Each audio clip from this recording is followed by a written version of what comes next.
Ben ritrovati, torniamo puntuali come ogni settimana per parlare come sempre insieme a voi e per parlare insieme ai nostri ospiti. Iniziamo da Pierpaolo Rodighiero, l'avvocato Pierpaolo Rodighiero, responsabile del Codacons Cosenza. Bentornato Bentrovati, avvocato. bentrovati, Oggi gli daremo un bentrovati. po' di Un po' di novità, si novità, sì. muove qualcosa, eh? Qualcosa si muove, poco però, insomma. Qualcosina, insomma, Sì. possiamo, qualche buona Pensavamo che notizia. la realtà era morente, invece dà segni di vita. Ci stiamo Sì. riprendendo, piano piano, insomma, si cerca di tornare alla normalità. E saluto, vedo già pronto per il nostro collegamento Pasquale Nigro, Confidi Calabria, bentornato. Bentrovati e buon pomeriggio a tutti i telespettatori. Beh, iniziamo proprio da Pasquale Nigro perché la buona notizia è che proprio in questi giorni sono state pagate, no, le prime 1000 imprese del Riapri Calabria, no, la misura prevista dalla Regione proprio per sostenere le imprese, quindi come dicevamo qualcosa si sta muovendo.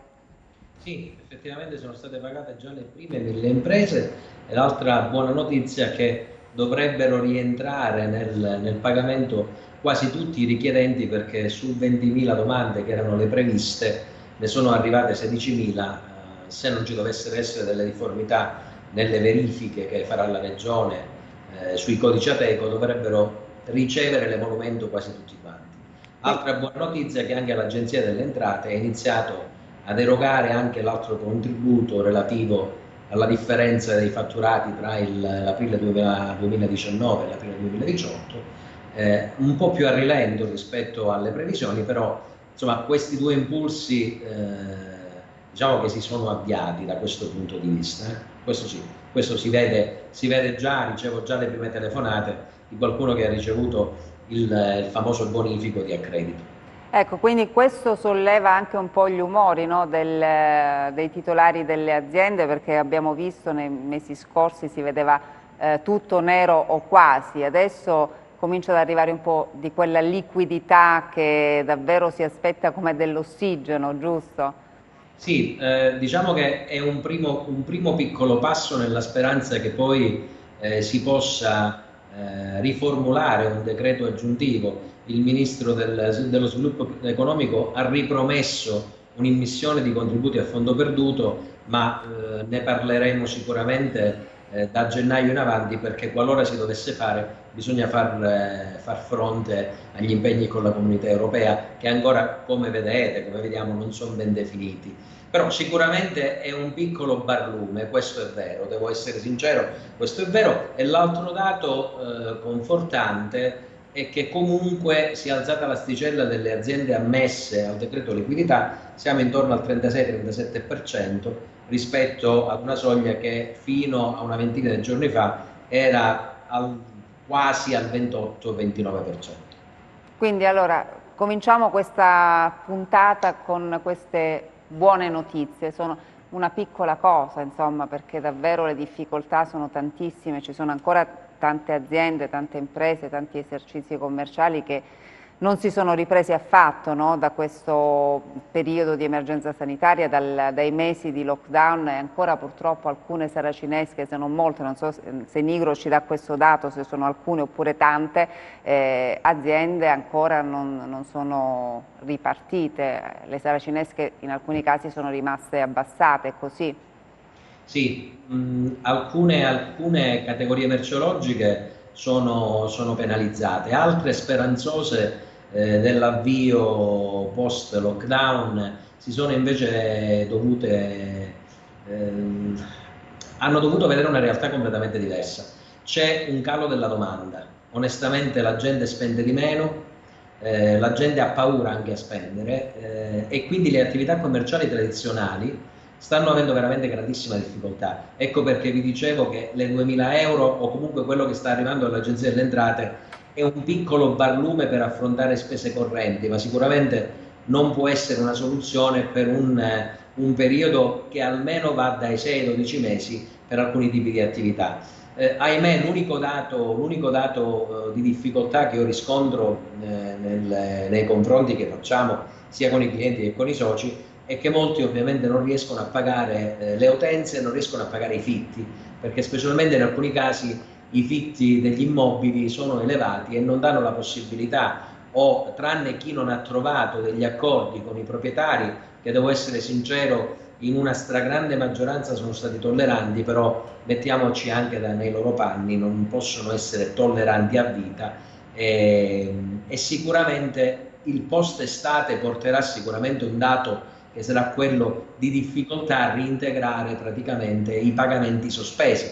Qualora poi non si verifichi l'annullamento, come in alcuni casi la Cassazione si è espressa e l'avvocato Rodichiero ci può dare conforto, per i mesi proprio di blocco, di lockdown. E quindi queste sono le difficoltà oggettive. Un po' di ripresa nel settore food, che era quello che noi avevamo individuato come uno dei più colpiti, mentre il commercio basilare, quindi commercio, partiamo dall'abbigliamento e finiamo ovviamente a utensilerie, sicuramente questo in questo momento è quello più colpito, è quello più, il dettaglio è quello che ne sta risentendo di più. Tantissime seracinesche sono rimaste chiuse perché chi ha potuto verificare un piano di costi concreto ha notato effettivamente che si è fatto i conti con le restrizioni di domanda e ha preferito non aprire proprio e sperare in un periodo migliore sicuramente post estivo. I dati che non abbiamo, che sono scarni ma che sono di poca entità, sono sul settore turistico. L'altra grande novità è che dal 1° luglio finalmente è stato immesso anche questo bonus vacanza, sì, che è a scaglioni ovviamente, sapete, una singola persona a 150 euro fino ad un massimo di 500 euro, con un ISEE che non supera i 40.000 euro.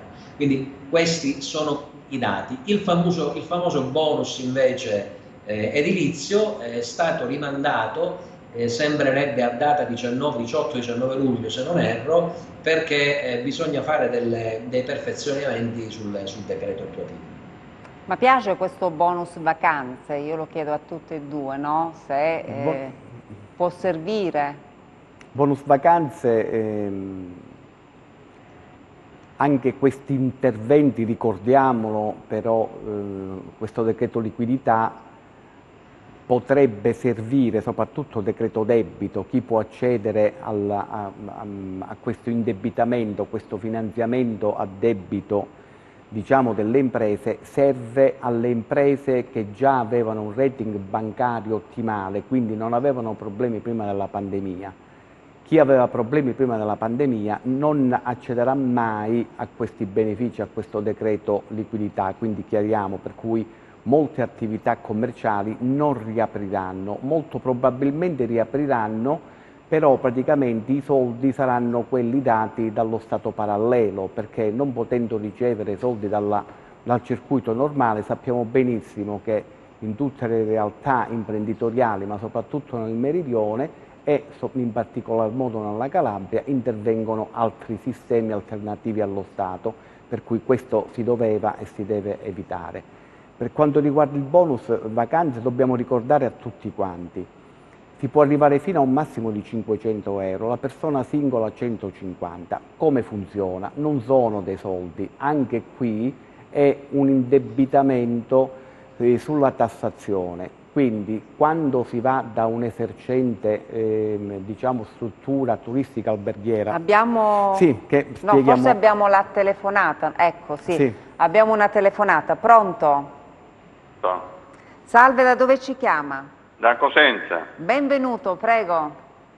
Dunque, in maniera collaterale al discorso che poi diventa più specifico per quello che dovrò dire, io inviterei però anche lei ed altri a non troppo abusare con questo ritorno alla normalità, perché noi pensiamo che quella società che ci ha proceduto, il procedura non fosse proprio, non sia stata la normalità, anzi praticamente questa patologia ci ha consentito di vedere meglio, che qualcuno le chiama le perversioni, di quella che consideravamo una fisiologia. In realtà non era una fisiologia, perché c'erano i problemi ambientali, c'era il problema della povertà, c'è il problema della sanità, c'è il problema dei trasporti, quindi dovremmo rivedere.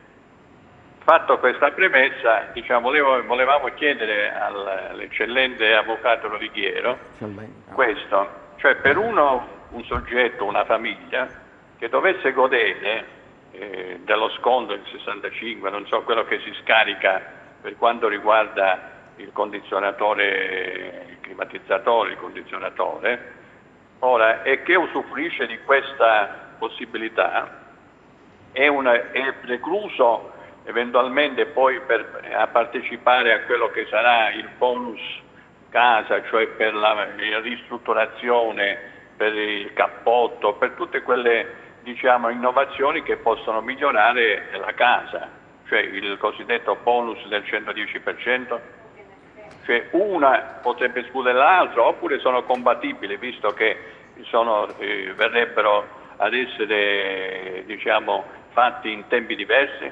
Grazie. Grazie, Sì. grazie a lei. La domanda è pertinente perché il problema è avvertito. Il bonus e quindi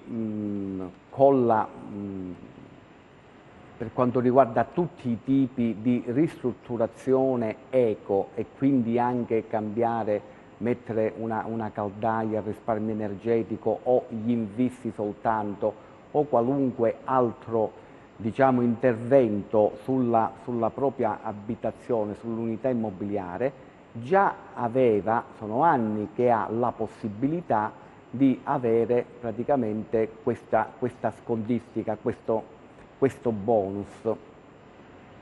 Adesso c'è la possibilità di intervenire in modo totale e quindi arrivare a quella famosa quota 100 per avere praticamente, se si rispettano tutti i parametri, questi lavori gratuitamente, perché praticamente vi è uno sconto in fattura del 10% e la ditta che esegue i lavori può andare a trasformare in denaro questo credito che sia credito d'imposta che gli è stato ceduto, ecco, con la scontistica del 100% della fattura. Quello che voglio significare, il singolo cittadino che fa un intervento singolo, nel caso del telespettatore della caldaia, usufruisce da solo e che cosa succede? Al momento che deve diciamo, ricevere fattura per quello che è stato fatto, lì c'è la scelta. La scelta qual è? Ottenere, però in questo caso per partecipare al 110%, ottenere praticamente un titolo che serva per cederlo alla ditta e allora si deve arrivare al 100%, perché altrimenti se il singolo intervento, uno lì non che deve decidere, praticamente è il bonus normale, prenderà la percentuale del prezzo di fattura, se lo vedrà rimborsato in 5 anni e praticamente poi non può, optato per una soluzione, poi far conglobare questo intervento in un intervento più grosso, diciamo, sul condominio o sull'unità immobiliare. Questo no, per cui io consiglio, se deve fare un lavoro del genere, innanzitutto andare a vedere, anche perché questo del bonus di cui stiamo parlando del 100%, quindi 110% per la ditta a cui viene ceduto questo credito, ha una scadenza temporale, per cui chi ne deve approfittare per avere tutti i lavori nella sussistenza dei requisiti in modo gratuito, però si deve affrettare, quindi non può prima usufruire di un beneficio di Stato e poi trasformarlo e andarlo a mettere in un altro, perché geneticamente sono proprio separati. Se si accede al 110%, il singolo materialmente si spoglia del titolo, si spoglia di quella possibilità di avere il credito d'imposta, mentre se prende la caldaia e quindi accede al bonus, lì praticamente è suo, cioè praticamente incomincia già tutto l'iter, perché poi anno per anno gli verrà rimborsato, per cui sono geneticamente proprio due strade differenti, per cui se deve farlo non può prima accedere a un bonus e poi farlo rientrare nel 110. Quindi anche perché ancora stiamo aspettando questo decreto attuativo. I decreti attuativi non ci sono, Non ci sono sono. naturalmente l'Agenzia delle Entrate sta mandando delle linee guida, però come siamo abituati praticamente non sappiamo, l'ultima novità è che praticamente più ditte possono concorrere, più fornitori al 110%. Prima sapevamo che appaltavamo i lavori a una ditta e quindi doveva farla tutta lei, mentre invece ha ammesso anche il concorso, è stata ammessa anche la seconda casa, prima no.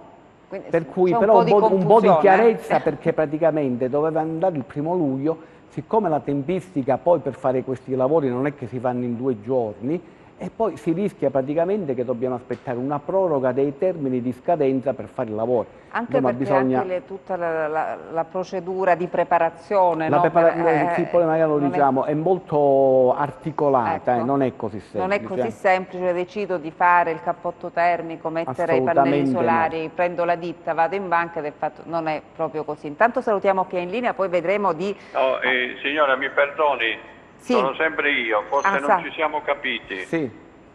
Ci dica. Allora, il problema è questo, cioè se io oggi o domani voglio mettere un ulteriore condizionatore nella mia abitazione, va bene, stante così le cose, godo del 65% di questa cosa che posso scaricare, va bene?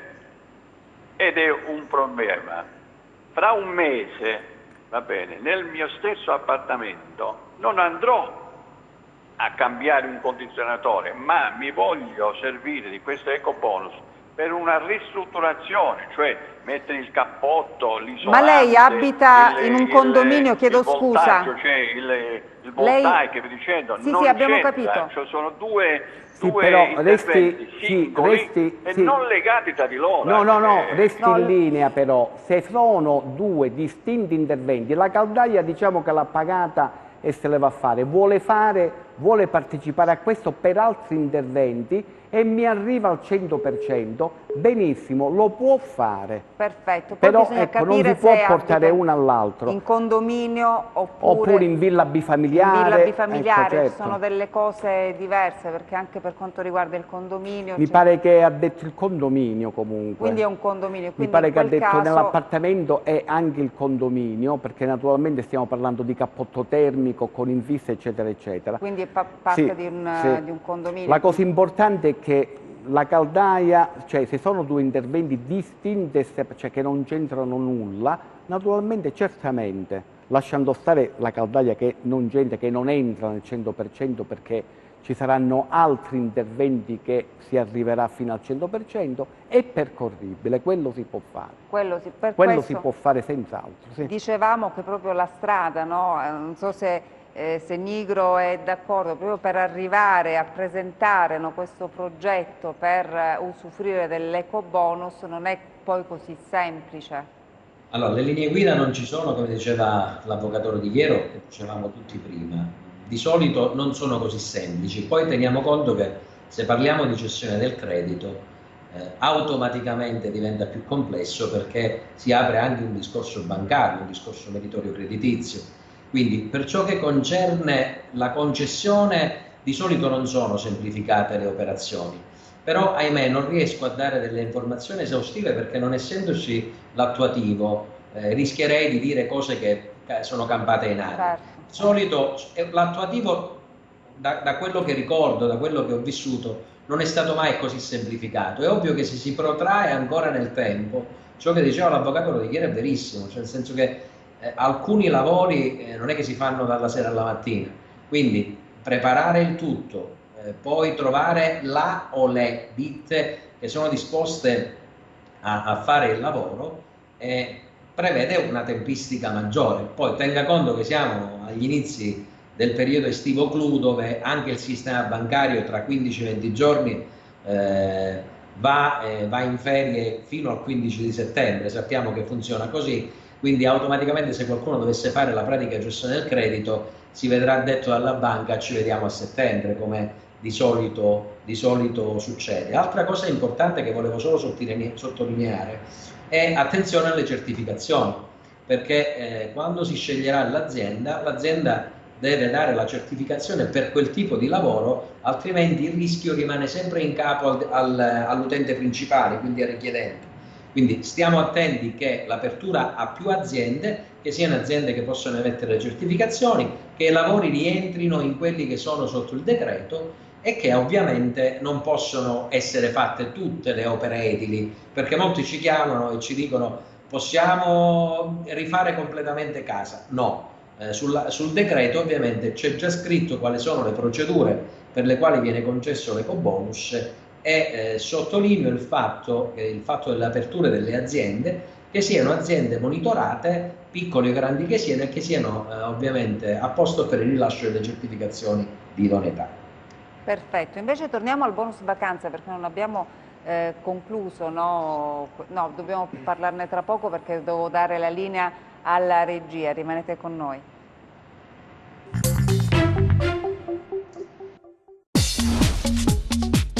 Cerca Teleeuropa sul tuo Play Store o Apple Store e scarica la nostra app.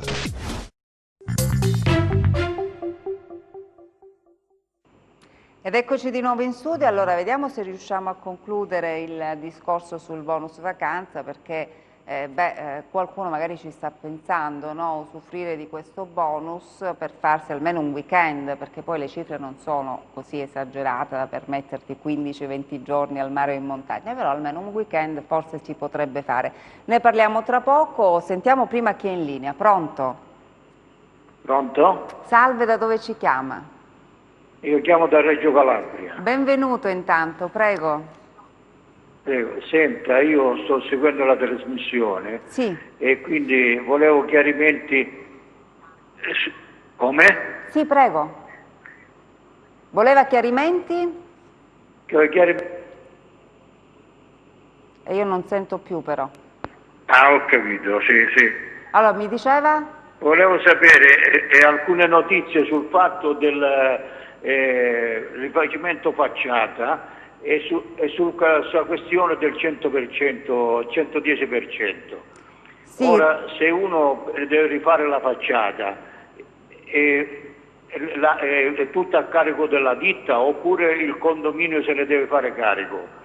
La facciata... la ditta stessa fa l'incartamento per fare questa facciata con la banca, oppure dobbiamo essere noi come condominio a chiedere questi lavori? Allora, forse non funziona così, non so se voi dovete rifare il prospetto del palazzo oppure volete fare il cappotto termico.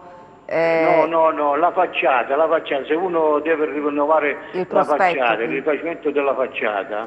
Forse non rientra questo. Deve una buona pitturazione. Non lo so, se c'è necessario pure alcuni intonachi sì, magari dopo qualche anno. Pure. E quello ve lo pagate da soli. Il pericolo è questo. Perché quello non rientra purtroppo, non rientra quello, il rifacimento della facciata. Non rientra? Nell'ecobonus, ecco. No, non vorrei che la ditta si prendesse la responsabilità di fare tutta la documentazione e poi magari questa ditta fallisce e tutto rimane così in sospeso. Allora, forse parliamo di cose diverse, perché un conto è una ditta che il condominio oppure il titolare dell'immobile incarica di effettuare questi lavori. No, il condominio. Il condominio, perfetto. Se il condominio vuole usufruire dell'ecobonus, io credo che il rifacimento della facciata non rientri, no, nelle voci previste. Tutto ciò che riguarda l'estetica non rientra nel bonus, naturalmente. Chiaramente bisogna rifare il cappotto termico, l'energia solare, poi ci sono altri parametri, no, che possono far raggiungere il 110%, però non rientra appunto il... Sì, non è una semplice... Non rientra nel 110%. Allora, non rientra in questo bonus. Non è una semplice domandina che fa il condominio. Ci sono sul mercato, e io vi consiglio le società maggiormente rappresentative che ci sono sul mercato, quindi società un po' grosse, che praticamente, perché innanzitutto hanno tutta l'organizzazione, il condominio prima cosa di tutto ci vuole un po' di molta documentazione, per dare alla ditta che valuterà se per il condominio può accedere a questo bonus del 110%. Non si può prescindere prima da tutta la documentazione tecnica, perché il fabbricato condominiale non può avere, per esempio, opere abusive non sanate, deve essere tutto quanto naturalmente regolare dal punto di vista tecnico, urbanistico e quant'altro. Dopodiché bisogna andare a verificare, se non ce l'ha si fa fare, la classe energetica, perché bisogna salire di classe energetica per accedere a questo bonus 100%. Dopodiché bisogna andare a vedere che tipo di lavori si possono fare per raggiungere il 100%, perché soltanto se ha delle carenze antisismiche il sisma bonus raggiunge direttamente il 110%. Se invece non ci sono problemi di sismicità, quindi da parte del fabbricato condominiale, ci sono tutte delle misure, tipo il cappotto termico, che per quanto riguarda la facciata non deve essere inferiore al 25% della superficie esterna del fabbricato condominiale, per cui il cappotto termico senz'altro, però ecco, non deve essere minore del 25% della facciata esterna del condominio, altrimenti non ci si accede. E così per quanto riguarda le caldaie, e così per quanto riguarda gli infissi, e così per quanto riguarda i pannelli fotovoltaici. Insomma, ci sono un po' di diciamo, misure da seguire, però ovviamente non è con una domandina. E poi, naturalmente, ma questo l'amministratore di condominio lo sa, non si può prescindere da una buona contrattualistica, cioè un contratto in cui gli obblighi, no, con polizza fideiussoria e quant'altro, vengono stabiliti fra la ditta a cui vengono appaltati i lavori ed il condominio, per cui è molto articolato e non si fa con una domandina. I problemi, se poi la ditta fallisce o meno, sono problemi di altra natura, però ecco perché questi lavori hanno sottostante sempre delle polizze fideiussorie e quant'altro, però naturalmente se vi affidate ci sarà un geometra, un architetto, un ingegnere di vostra fiducia che vi seguirà ovviamente, certo, perché non è semplice. Chiaramente se si vuole rifare solo la facciata non rientra in questo bonus, poi sarà l'amministratore che per conto dei condomini individuerà questa ditta e sempre insomma si farà un contratto, no? Perché chiaramente obbligatoriamente, certo. Però prima la caso, fattibilità, ecco, certo, se è fattibile, poi ecco. In quel caso poi chiaramente pagano i condomini, se si tratta solo di rifare la facciata, ecco. L'ecobonus è un'altra cosa. Intanto salutiamo chi è in linea. Pronto?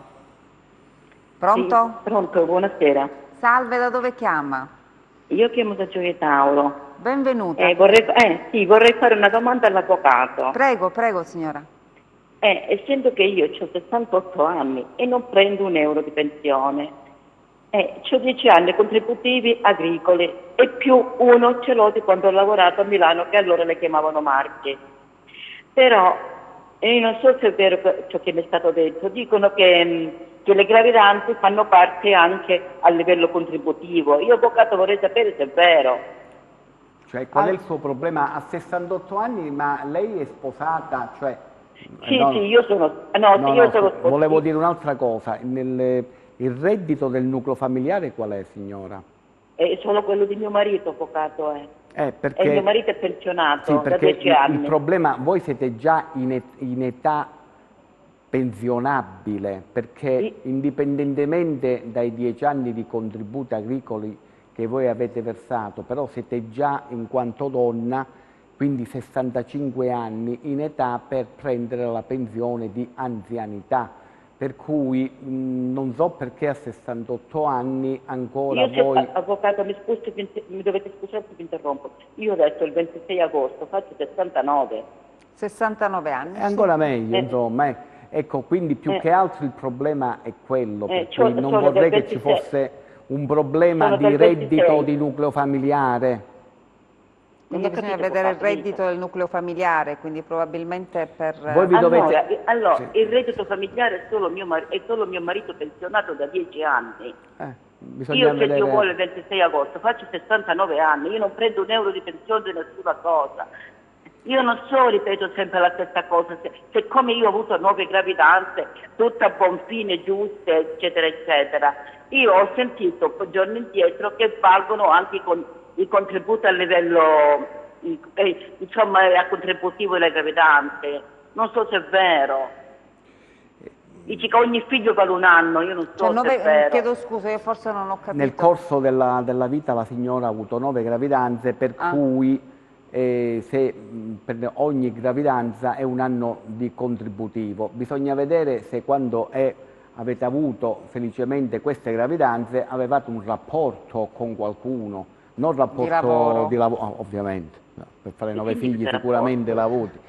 E praticamente, ecco, se c'era questo tipo, perché se voi eravate utilmente collocata al lavoro, se lavorava, insomma, la signora. Sì, ovviamente se eravate utilmente collocata al lavoro, è ovvio che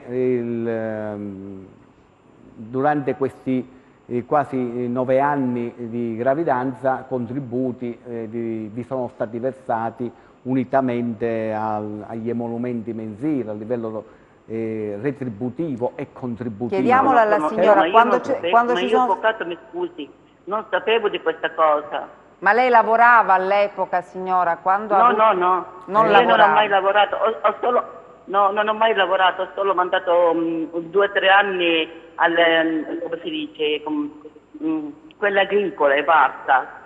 Quindi lei non ha mai lavorato, insomma, non ha i contributi agricoli, giusto? Sì, ho 10 anni di contributi agricoli, un anno di quando ho lavorato a Voghera, in Lombardia, che le chiamavano Marche e valgono per un anno. Però non voglio ripetere sempre le stesse cose, ciò che mi è stato detto un 10-15 giorni fa. Io ho avuto 9 gravidanze, grazie a Dio, giuste, 9 mesi, andata a buon fine, nate e tutto. E questo tizio mi ha detto che valgono anche i contributi a livello, insomma, a livello di gravidanza, non so se mi spiego. Se voi le gravidanze le avete avute in costanza di rapporto di lavoro, i contributi li troverete e sicuramente ve li devono dare. Se invece non eravate in nessun modo con qualche rapporto lavorativo, Quando ho avuto la gravidanza, avvocato, io non lavoravo. Non lavorava, non era... No, per cui se non ci sono questi non aveva un presupposti... contratto di lavoro con un'azienda, con una ditta in quel periodo? No. Io quando ho avuto dal primo giorno che sono uscita incinta, fino a 9 mesi ho partorito e anche di seguito non ho mai lavorato in quel tempo. Quindi non aveva questo, 9 anni ho lavorato. Contratto di lavoro con nessuno, insomma, non c'era questo... No. Quindi solo 10 anni giusti agricole e basta. E no, quelle 9 anni, 9 mesi ciascuna, non ho mai lavorato con nessuno. Guardate, con questi presupposti non ve li riconoscono questi 9 anni. No. Io però, siccome avete 69 anni, dovete recarvi a un patronato, perché a meno che non ci siano problemi di cumulo di reddito con il coniuge o che avete un reddito del nucleo familiare che non vi permette di accedere alla diciamo, pensione di anzianità, dovete andare a vedere qual è il problema, perché siete già... E io, avvocato, mi scusi, ma io che pensione devo prendere arrivando a questo punto? Non Patronato, non prendo un euro di nessuna categoria. Voi dovete andare a un patronato qualunque che è gratuitamente sparso sul territorio nazionale, quindi dove sono abitate... andata a diversi patronati. Quello là mi dice, avete 11 anni, 10 anni agricole e uno, che dite voi. Con le gravidanze non arrivate da noi, si è arrivata a 16 anni. Sì, ce ne vogliono 20, dice, per avere la pensione contributiva. Mi spiegherei, avvocato? Sì, ma non è questo il problema, signora.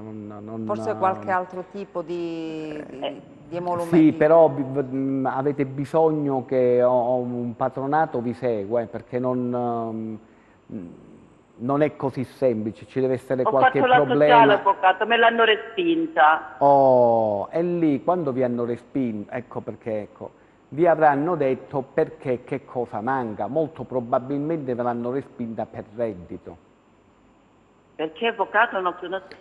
Per reddito, perché Ma la rende che... sociale... Allora, mio marito prende 1100 mensile. Quindi per i parametri. Per i che sono parametri, questo, io volevo arrivare chiaramente, semplicemente a questo, perché in Italia purtroppo con una pensione mensile di euro 1100 il coniuge, benché anagraficamente avrebbe diritto Allora, alla avvocato, pensione di anzianità, non accede. Perché fa allora, avvocato, il mi spiego reddito meglio, il mi nucleo spiego familiare. meglio. 1100 netti, 1300 lordi, Sì, sì, ma 1300 qualcosa lordi. già col netto siete fuori, già col netto. Quindi questa è Già la... con 1100, 1100 netti e 1300 qualcosa lordi. Sì, sì, vi sto dicendo, ecco Sì. perché se me lo dicevate prima già vi davo la risposta, per cui se avete fatto la domanda e ve l'hanno rigettata c'è scritto solamente No, che... quella della sociale mi hanno respinto, quell'altro non ho fatto niente. Perciò vi sto dicendo, infatti mi meravigliavo che a 69 anni ancora non percepivate la pensione di anzianità. Quindi, Ma io avvocato non posso accedere a nessuna pensione. allora con questi presupposti no, perciò vi sto dicendo, se andate ad un patronato vi sapranno consigliare come, diciamo, in che forma accedere a qualche emolumento. Ma non, Va bene, ma mi hanno detto che io devo avere residenza per avere la pensione, io non ci credo niente. Che le dite voi? della... Deve avere, signora, chiedo scusa?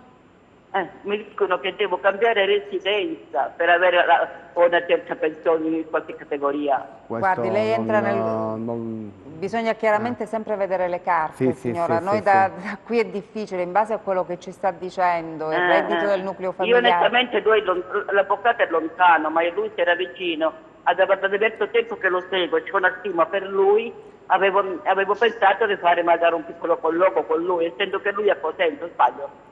Vabbè, sì, comunque sì, sul perciò territorio... vi ho detto sempre sul territorio, signora, guardate, i patronati, i sindacati, i CAF... Ma non tutti vi danno la stessa risposta, avvocato, non Vabbè, tutti vi danno la stessa. la legge la sto conosciamo girando un po' tutte, tutti qua.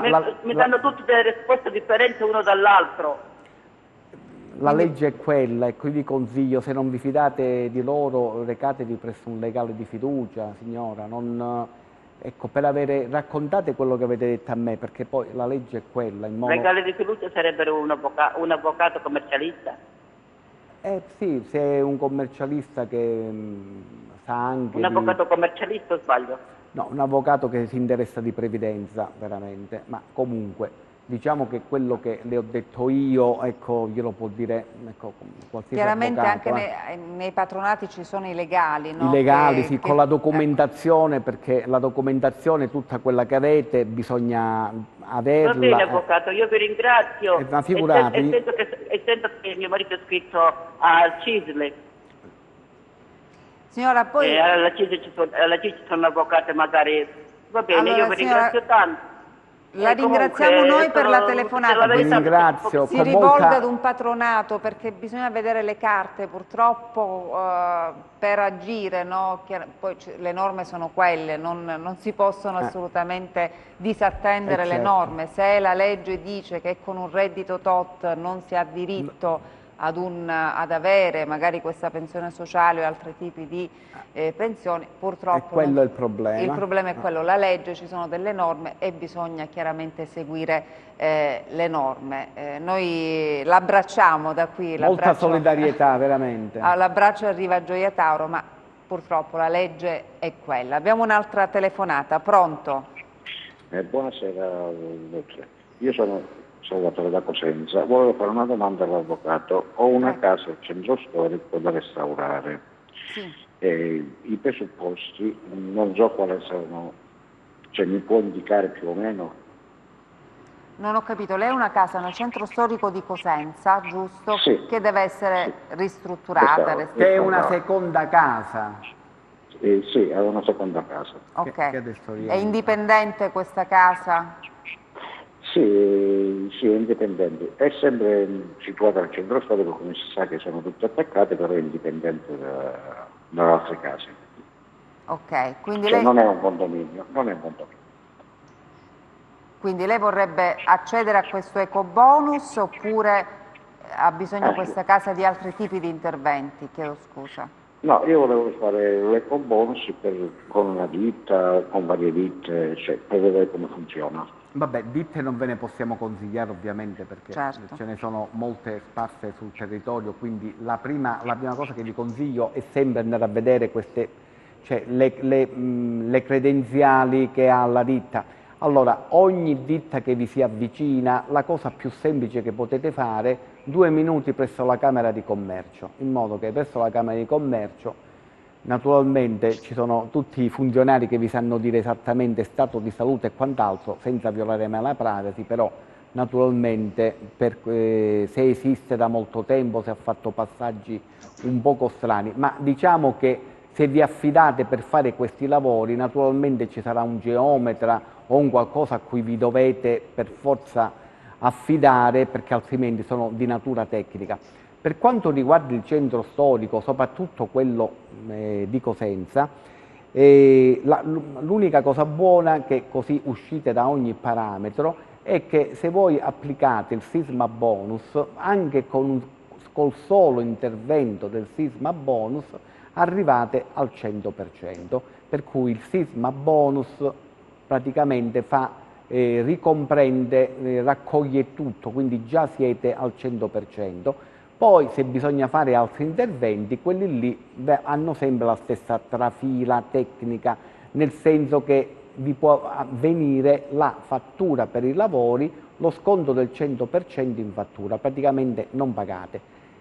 La cosa seria, a parte il sisma bonus, è praticamente che dovete salire di classe energetica e per la tipologia delle costruzioni che ci sono nei vari centri storici di Cosenza, lì praticamente c'è proprio nella legge, per quanto riguarda il bonus 110%, c'è proprio praticamente gli interventi, si chiamano dei borghi.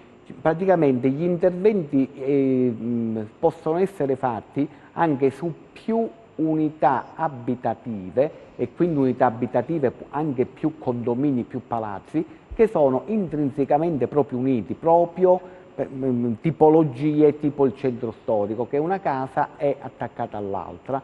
Quindi diciamo non c'è soltanto il parametro del sisma bonus, perché ovviamente è inutile fare antisismico casa vostra e il muro che ci è attaccato non è antisismico, per cui nell'eventualità di un evento sismico crollate tutte e due, questa è la cosa. Per cui per affrontare, sì è possibile accedere a questa misura, sì vi dovete far affiancare da un tecnico in modo che vi aiuta sia a scegliere i lavori, sia la tipologia e anche se c'è tutto il complesso anche intorno alla vostra abitazione che ha bisogno di questi interventi, specificamente proprio questa norma fa proprio per i borghi e proprio gli interventi edilizi proprio quando ci sono case che sono collegate, proprio per i centri storici. Perfetto. Quindi è proprio apposta questa. Risana praticamente tutto quanto il borgo, la zona. Chi ha una casa insomma in questi piccoli centri. In questi piccoli centri che uno attaccato all'altra è l'ottimale.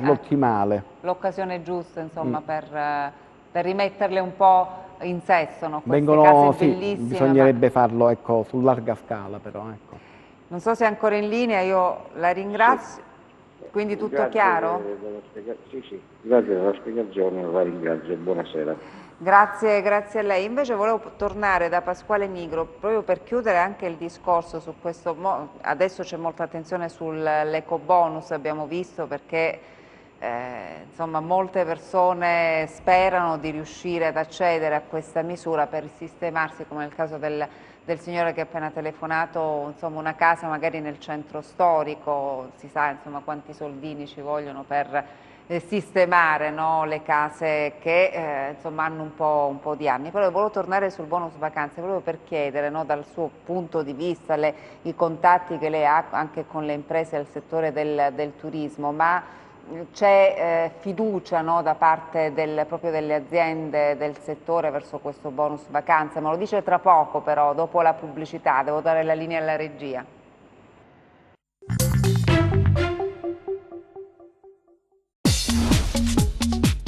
Cerca Teleeuropa sul tuo Play Store o Apple Store e scarica la nostra app.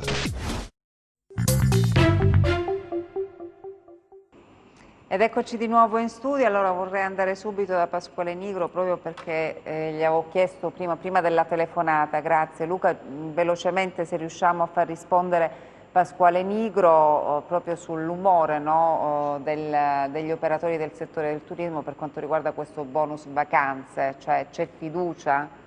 Sì, e tanti lo stanno già attivando, anche per incentivare le persone per usufruire del servizio.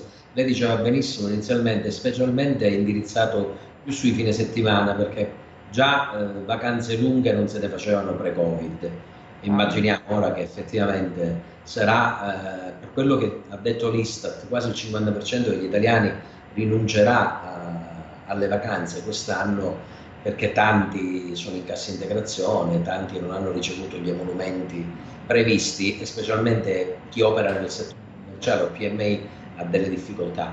Però noto che tantissimi si stanno prodigando anche con delle mailing list ad inviare ai propri clienti le offerte facendo proprio già la scontistica, che ripetiamo è un credito d'imposta, però effettivamente in questo momento, specialmente quella fascia del terziario, i servizi al turismo, è quella un attimino più penalizzata e quindi mette in campo anche delle strategie di marketing attive proprio per incentivare la domanda e fare in modo che le persone usufruiscano di questo bonus. Sì, c'è una voglia, ma io devo dire la verità, mai come in questo momento vedo una voglia di fare, cioè veramente gli imprenditori ce la stanno mettendo tutta, stanno mettendo in campo risorse anche personali e non solo finanziarie, si automotivano, cioè stanno cercando in tutto e per tutto nel ricreare proprio questo ambiente di ripartenza, sicuramente difficoltoso, sicuramente pieno di insidie, però i dati confortanti, almeno nella nostra regione dal punto di vista sanitario, ci permettono di affrontare questi 2 mesi di estate che restano, 2 mesi e mezzo che restano, speriamo di estrema fiducia e di positività.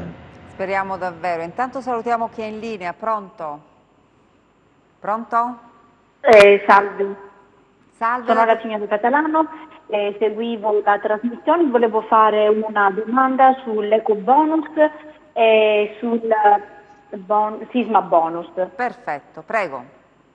Allora, volevo chiedere se i due finanziamenti sono cumulabili o ci vogliono 2 aperture pratiche e di conseguenza 2 ditte imprenditrici, cioè quello per i pannelli solari, per i fotovoltaici eccetera, oppure per fare tutto in un'unica azienda, e in più se per il sisma bonus è ricompreso anche per esempio il rifacimento di balconi che danno sulla strada e i muri perimetrali che chiudono per esempio un condominio o un palazzo.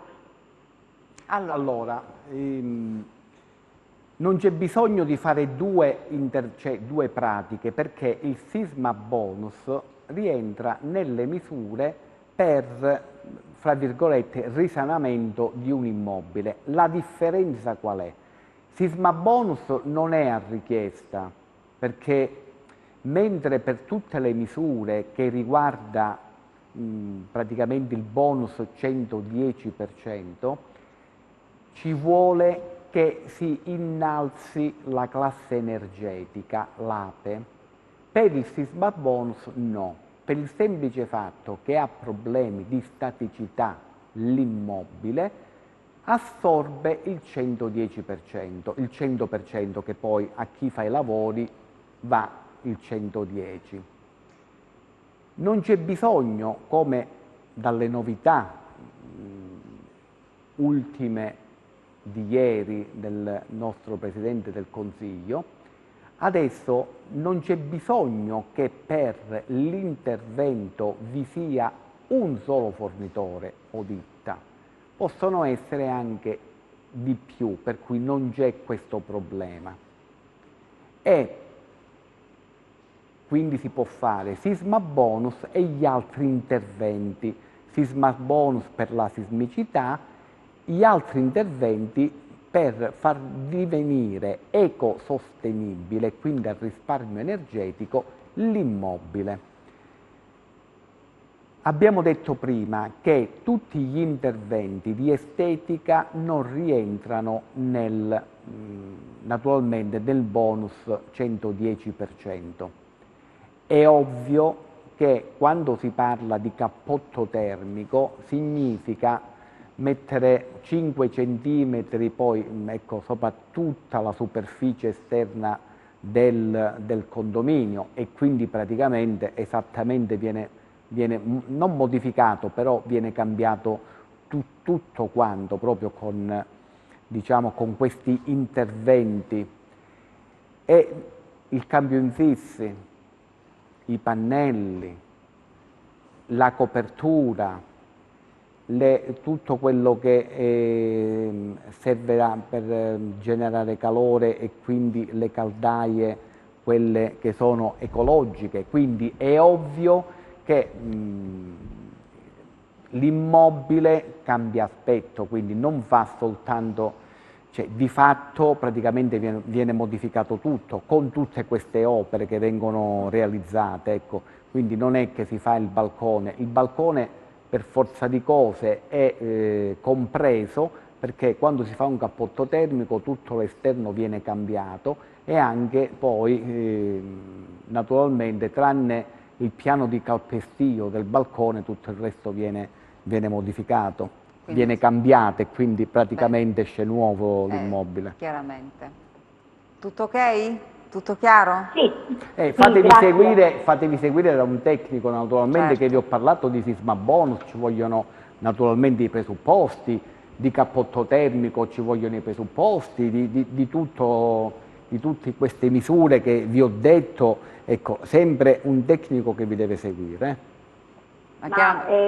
Chiaramente se state in un condominio l'amministratore sarà l'amministratore si farà informato. affiancare naturalmente da un tecnico di fiducia. Certo. Perché poi sarà l'amministratore che andrà a scegliere, no, la ditta, chiaramente dopo aver fatto la riunione di condominio, avrà i rapporti quindi con... Sì, avrà i rapporti, per cui non è